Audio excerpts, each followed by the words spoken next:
ನನ್ನ ಚಿತ್ರದ ನಾಯಕಿ ಕುಂಕುಮ್ ಮರಿಯರ್ ಅವರು.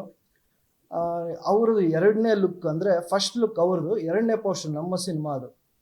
ಅದರದ್ದು ಒಂದು ನನಗೇನು ಕೇಳಿದ್ರು, ಇದನ್ನು ನನಗೆ ತೋರಿಸಿ ಸರ್, ತೋರಿಸಿ ಆ ಪೋಸ್ಟರ್ನ ಅದಾದಮೇಲಿಂದ ನೀವು ರಿಲೀಸ್ ಮಾಡಿ ಅಂದಾಗ ಡೈರೆಕ್ಟ್ರಿಗಾದಂಥ ಒಂದು ಅಭಿವ್ಯಕ್ತ ಸ್ವಾತಂತ್ರ್ಯ ಇರುತ್ತೆ. ಯಾಕೆಂದರೆ ಒಂದು ಫ್ರೀಡಮ್ಮು, ಒಂದು ಇಂಡಿಪೆಂಡೆನ್ಸಿ ಇಲ್ಲದೆ ಹೋದರೆ ನಾವೇನು ಅಂದ್ಕೊಂಡಿರ್ತೀವಿ ಅದನ್ನು ತೆರೆ ಮೇಲೆ ತರೋದಕ್ಕೆ ಸ್ವಲ್ಪ ಕಷ್ಟ ಆಗುತ್ತೆ.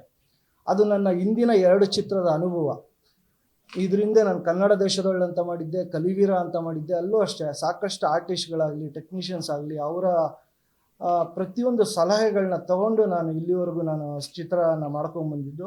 ಒಂದಷ್ಟು ಫಿಲ್ಟರ್ ಆಗ್ಬಿಡುತ್ತೆ, ಯಾಕೆಂದರೆ ಒಬ್ರೊಬ್ಬರ ದೃಷ್ಟಿಕೋನ ಒಂದೊಂದು ಥರ ಇರುತ್ತೆ. ಆಮೇಲೆ ನಾನೇನು ಅಂದ್ಕೊಂಡಿರ್ತೀನಿ ನಿರ್ದೇಶಕ ಆಗಿ, ಅದನ್ನು ನಾನು ಜನಕ್ಕೆ ನಾನು ತಲುಪ್ಸೋಕ್ಕಾಗಲ್ಲ. ಅದಕ್ಕೋಸ್ಕರ ನಾನೇನು ಮಾಡಿದೆ, ಇಲ್ಲ ನಾನು ಯಾವುದೇ ಕಾರಣಕ್ಕೂ ಇದನ್ನು ನಾನು ಏನು ಮಾಡ್ತಾಯಿದ್ದೀನಿ, ಸೆಕೆಂಡ್ ಲುಕ್ ಪೋಸ್ಟರ್ ಏನಿರುತ್ತೆ ನಿಮ್ಮದು, ನಾನು ಅದು ಫಸ್ಟೇ ರಿವೀಲ್ ಮಾಡೋಕ್ಕಾಗಲ್ಲ ಅನ್ನೋದನ್ನು ನಾನು ಅವ್ರಿಗೆ ಹೇಳಿದ್ದೆ.